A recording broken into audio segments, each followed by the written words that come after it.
چاند رات شریعت اسلامیہ میں لیلۃ الجائزہ کہلاتی ہے، اور اللہ تعالیٰ جل شانہ بندوں کو اس رات نوازتا ہے کہ پورا مہینہ تم نے روزے رکھے اور اب میں تمہیں اس کا صلہ عطا کروں گا۔ اور لیلۃ الجائزہ میں اللہ عیدی عطا کرتا ہے، اور بندوں کو وہ عطا کرتا ہے جو وہ سوچ بھی نہیں سکتے کہ ہمارا مالک ہمیں کیا کیا عطا کرتا ہے۔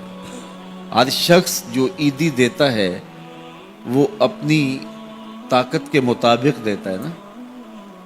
آپ کو بھی بچپن میں عیدی ملتی رہی ہوگی، اب بھی ملتی ہوگی، تو کوئی 10 روپے، کوئی 20 روپے، کوئی 50 روپے، لیکن کوئی ایسا بھی ہوتا ہے کہ جس کے پاس فراوانیاں ہوتی ہیں تو پھر اس کی عیدی تو اس کی عیدی ہوتی ہے۔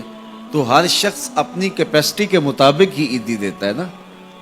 تو یار جب ایک عام آدمی 10-20 روپے دے دیتا ہے، لیکن جس کو اللہ نے بڑا نوازا ہو تو وہ پھر 500 روپے کا نوٹ آپ کو دیتا ہے کہ جناب یہ عیدی ہے آپ کی، تو پھر اللہ کتنی عیدی دیتا ہوگا، وہ کتنی کرم نوازیاں فرماتا ہوگا۔ تو یار جب عیدی لینے کا وقت ہو اس دن ہم بازار میں ہوں، جب عیدی لینے کا وقت، کچھ لوگ اپنے سارے کام اور ساری خریداری چاند رات کے اوپر چھوڑتے ہیں کہ اس رات کو ہم بازار جائیں گے۔ کچھ لوگوں کو شوق ہوتا ہے اس رات بازار جانے کا، حالانکہ بازار شر الاماکن، بری جگہ، سب سے بہتر جگہیں اللہ کے گھر مسجدیں ہیں، اور سب سے بدترین جگہیں بازار ہیں۔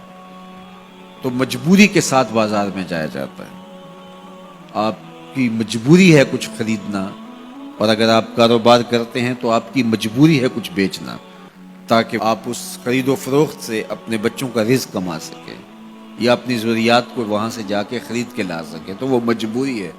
تو مجبوری کے لیے آپ وہاں جا سکتے ہیں، اور ہمیں حکم دیا گیا دیر سے جاؤ جلدی واپس آ جاؤ۔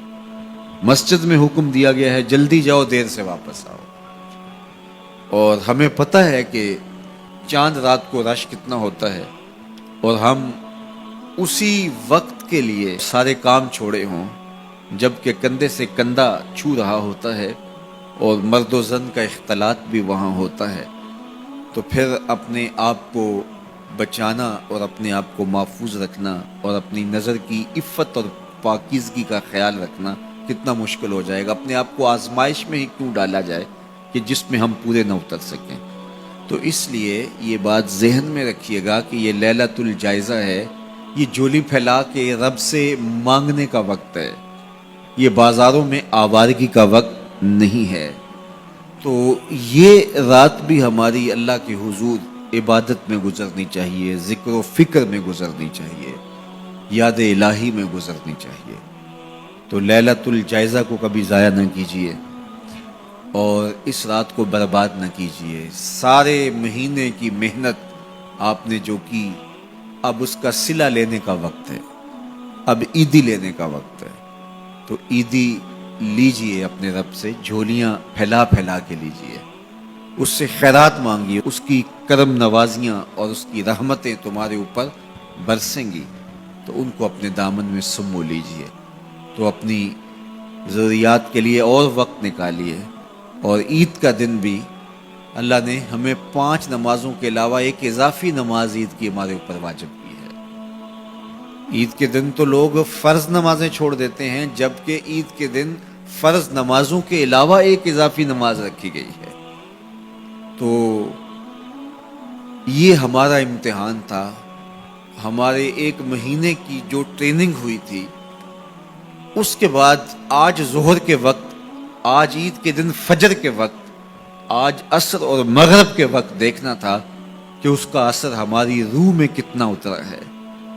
اور میں کہتا ہوں کہ جب مسلمان سارا مہینہ روزے رکھیں، تراویح بھی پڑھیں اور نمازیں بھی ادا کریں، اور عید کے دن فجر کے وقت مسجد میں نمازی نہ ملے، ظہر کے وقت آدھی صف ہو، تو شیطان تو بڑا خوش ہوتا ہوگا، وہ تو بڑا راضی ہوتا ہوگا کہ یہ پڑھتے تھے نمازیں اور تراویح اور کیا کیا کرتے تھے، پتہ چلا نا کہ ان کے اندر کچھ بھی نہیں اترا، اور یہ جہاں کھڑے تھے اس سے بھی نیچے لڑک کے آ گئے۔